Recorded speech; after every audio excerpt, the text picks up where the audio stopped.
अगर कोई जनता का हितैषी जनता के हित के लिए 16 साल तक लगातार अनशन करे और फिर चुनाव लड़ते हुए जनता के पास वोट मांगने आए, तो आपका जवाब क्या होगा? जनता उसे क्या करेगी? निश्चित रूप से आप कहेंगे जनता उसे सिर आंखों पर बिठाएगी और जनता उसे अपार वोट से जिताकर अपना प्रतिनिधि चुनेगी। लेकिन यह बात सच नहीं है।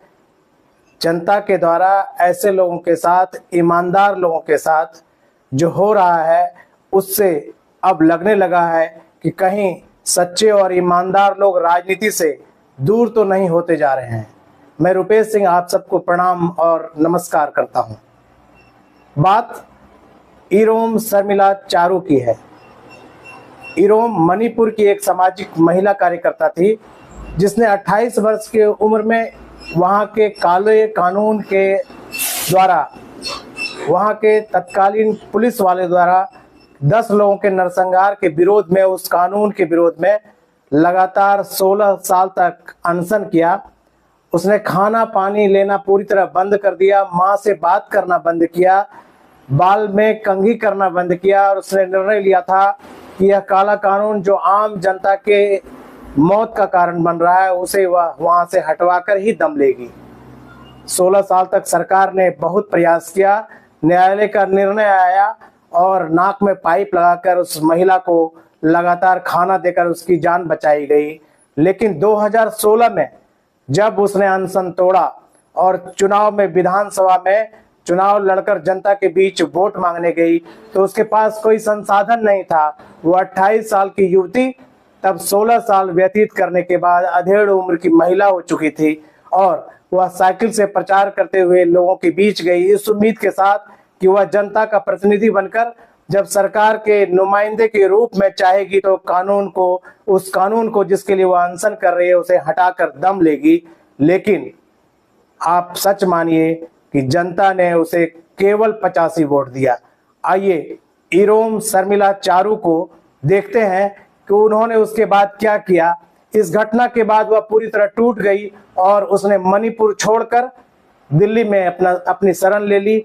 यह तो संयोग है कि उसका एक विदेशी जो साथी था, उसने उसके साथ शादी रचाई और आज वह राजनीति तथा जनता के हितों से काफी दूर हो गई है।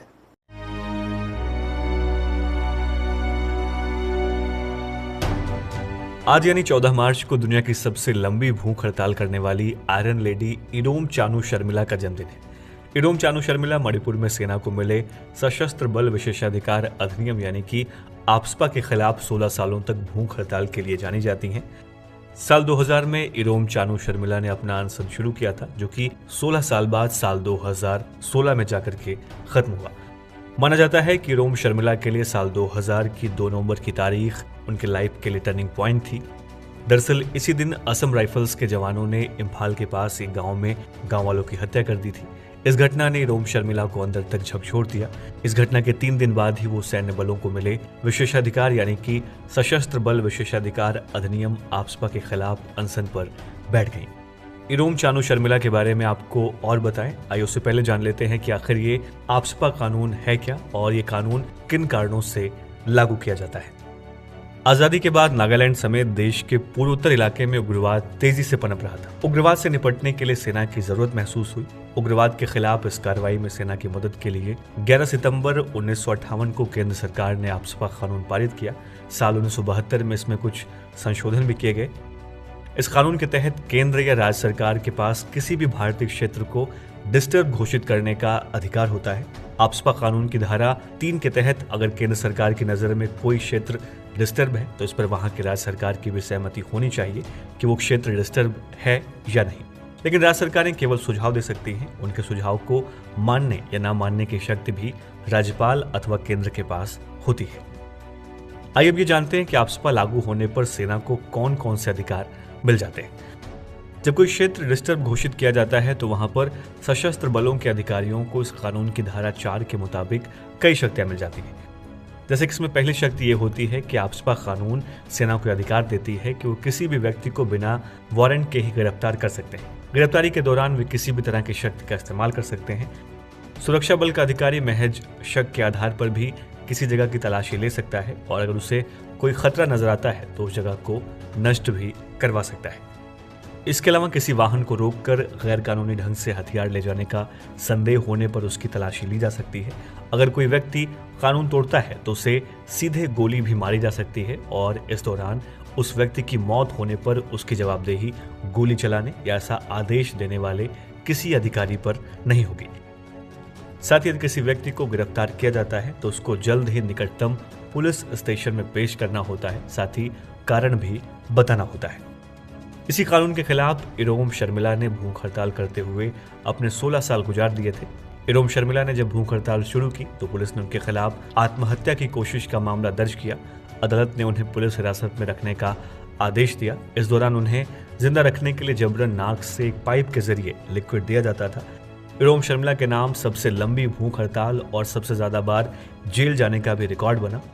इरोम के संघर्ष का नतीजा ये रहा कि केंद्र सरकार ने अभी हाल ही में 3 पूर्वोत्तर राज्यों यानी कि असम, नागालैंड और मणिपुर के हिस्सों में लागू सशस्त्र बल अधिनियम 1958 यानी कि आफ्स्पा को आंशिक रूप से वापस ले लिया है। आफ्स्पा इन 3 राज्यों के साथ साथ अरुणाचल प्रदेश और जम्मू कश्मीर के कुछ हिस्सों में अभी लागू है। आपकी जानकारी के लिए बता दें कि भूख हड़ताल के बाद इरोम शर्मिला ने चुनाव भी लड़ा। हालांकि राजनीति की राह इरोम के लिए अच्छी नहीं रही। चुनाव हारने के बाद इरोम शर्मिला ने राजनीति से दूरी बना ली और साल 2017 में ही अपने ब्रिटिश प्रेमी देशमन के साथ शादी रचा ली।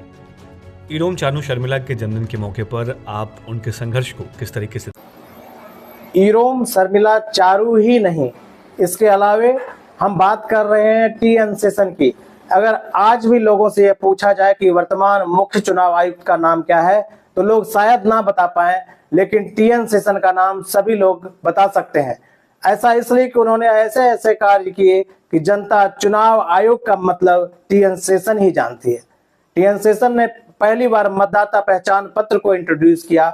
लूटपाट वाले मतदान केंद्रों पर इतनी सख्त पहरा बिठाया कि प्रधानमंत्री भी टीएन शेषन के आदेश से डरते थे।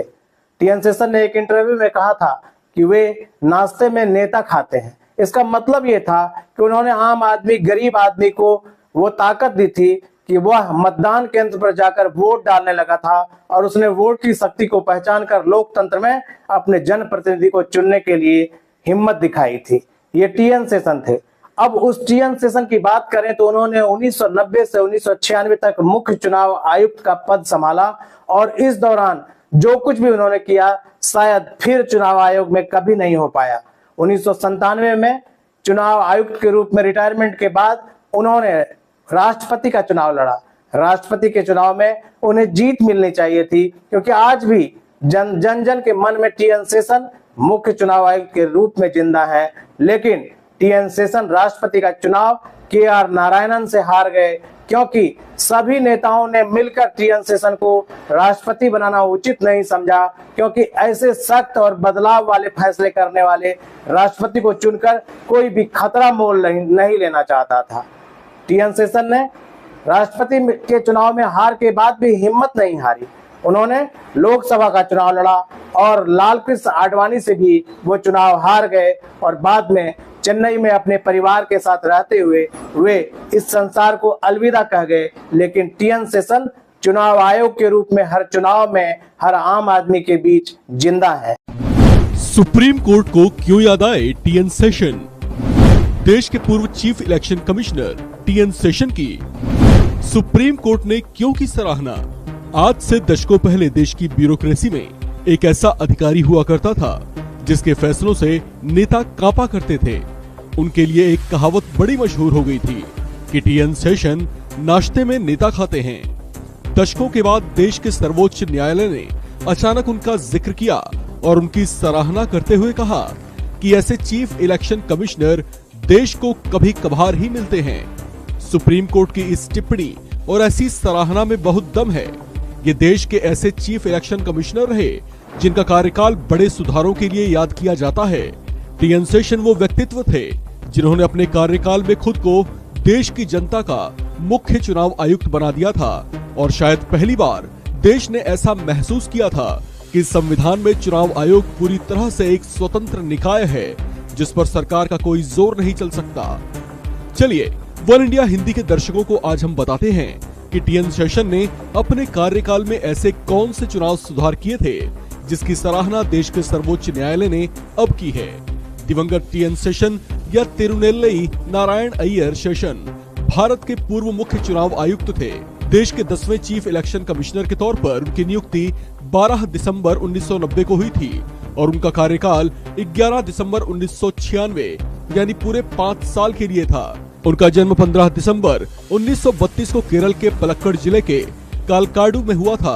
वह 1955 बैच के तमिलनाडु कैडर के आईएएस अधिकारी थे। 27 मार्च 1989 से 23 दिसंबर 1989 तक भारत सरकार के कैबिनेट सचिव रहे, जो भारतीय प्रशासनिक सेवा का सर्वोच्च पद माना जाता है।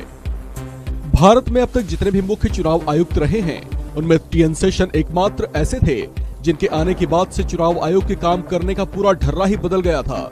चीफ इलेक्शन कमिश्नर के तौर पर शेषन अपने ऐतिहासिक चुनाव सुधारों के लिए जाने जाते हैं और उनकी वजह से ही चुनाव आयोग की गरिमा और प्रतिष्ठा भी बढ़ी, क्योंकि 1950 में चुनाव आयोग के गठन के वक्त से लेकर टीएन शेषन के पदभार ग्रहण करने से पहले तक भारतीय चुनाव आयोग एक तरह से इलेक्शन सुपरवाइजर के तौर पर ही नजर आता था। वह ऐसा समय था जब मतदाताओं को रिश्वत देना एक सामान्य सी बात हो गई थी, लेकिन शेषन ने चुनाव आयोग का वह अधिकार सुनिश्चित करवाया जो इसे संविधान में दिया गया था। टीएन शेषन ने स्वतंत्र और निष्पक्ष चुनाव प्रक्रिया को संचालित करने के लिए चुनावों के दौरान 150 ऐसी कुप्रथाओं की सूची तैयार की जिस पर चुनाव आयोग की ओर से रोक लगा दी गई। इनमें चुनावों के दौरान शराब का वितरण, वोटर्स को रिश्वत देना, दीवारों पर लिखना, चुनाव प्रचार के दौरान अनावश्यक शोर और लाउड स्पीकरों का इस्तेमाल के अलावा भाषण में धर्म का इस्तेमाल आदि बंद करवा दिया। शेषन ने ही वोटर आईडी कार्ड की व्यवस्था भी शुरू की थी, जो कि उस समय असंभव सा लग रहा था। कुछ राजनीतिक दल तो इसका खुलकर विरोध करने को भी उतारू थे। इतना ही नहीं, शेषन के कार्यकाल के दौरान ही चुनावों से पहले मॉरल कोड ऑफ कंडक्ट नियमित रूप से और सख्ती के साथ लागू होने शुरू हुए। साथ ही चुनावी खर्चों की सीमाएं भी तय की जाने लगी। उनसे पहले इन सब पर राजनीतिक दलों और उम्मीदवारों की मनमानी कायम थी। टीएन शेषन ने जिस तरह से तत्कालीन केंद्र सरकार के हितों को नजरअंदाज करते हुए सिर्फ संविधान और चुनाव नियमों का पालन सुनिश्चित करवाया, उसके चलते तत्कालीन कांग्रेस सरकार के साथ उनका मतभेद शुरू हो गया था। शेषन पर लगाम लगाने के लिए 1993 में तत्कालीन कांग्रेस सरकार ने आर्टिकल 342(2)(3) के तहत एक अध्यादेश के जरिए सीईसी के अतिरिक्त 2 चुनाव आयुक्त एमएस गिल और जीवीजी कृष्णमूर्ति को नियुक्त कर दिया। शेषन ने सुप्रीम कोर्ट में इसे चुनौती दी, लेकिन अदालत ने उनकी याचिका खारिज कर दी। जब अच्छे लोगों की बात हो रही है कि क्या अब अच्छे लोग चुनाव में नहीं आएंगे, क्या चुनाव सिर्फ कुछ राजनेता के परिवार और बाहुबलियों के बीच का निर्णय रह जाएगा, क्या आम आदमी चुनाव से दूर होता चला जाएगा, वह सिर्फ वोटर बनकर वोट डालने का अधिकारी होगा। इसलिए मैं एक बार केजे राव की बात जरूर करना चाहूंगा। एक चुनाव सलाहकार, बड़े पद पर नहीं थे, वो चुनाव के सलाहकार के रूप में उन्होंने बिहार के चुनाव में 2005 में वो काम कर दिखाया कि तत्कालीन लालू राबड़ी सरकार उस दौरान उनके द्वारा लिए गए निर्णय के कारण अलविदा हो गई और बिहार में एक नया बदलाव आया। केजे राव ने भी 2005 के बाद 2006 में अपने कार्यकाल के एक्सटेंशन के लिए जो प्रस्ताव आया था उससे इनकार कर दिया। आखिर ऐसा क्यों हुआ कि हर बार अच्छे लोग अपने पद अपने कार्य से इतने थक और हार क्यों जाते हैं? आखिर जो लोग इतना बड़ा बदलाव कर सकते हैं समाज में, जो चुनाव के सुधार कर सकते हैं, जो समाज में क्रांति ला सकते हैं, जो 16 साल का अनशन कर सकते हैं जनता के लिए, वो चुनाव में आखिर क्यों नहीं आना चाहते और आते हैं? तो उसका अंजाम क्या होता है कि वो बुरी तरह हार कर किनारे चले जाते हैं और फिर सामने से कोई ईमानदार व्यक्ति, कोई सच्चा व्यक्ति जो लोकतंत्र का प्रहरी बन सकता है, वो जनता के बीच चुनाव में जाने के लिए तैयार नहीं होता है। क्योंकि चुनाव में आप सब जानते हैं कि रुपये की ताकत से वोट खरीदे जा रहे हैं, रुपये की ताकत से टिकट खरीदा जा रहा है, रुपये का भरपूर जो है उपयोग चुनाव के दौरान प्रचार प्रसार में होता है। ऐसे में क्या चुनाव जो है वो आम आदमी, आम सच्चे लोग, ईमानदार लोगों के हाथ से निकलता चला जा रहा है। ये विचार का विषय है। ये 3 उदाहरण ही नहीं है, इस देश में ऐसे कई उदाहरण हैं जहां सच्चे लोग हाशिए पर चले गए और ये चुनाव और लोकतंत्र कुछ लोगों के हाथ की कठपुतली बनता जा रहा है।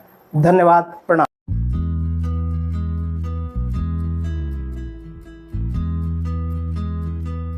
मेरा प्यारा बिहार वासियों, मेरा नाम केजे राव है।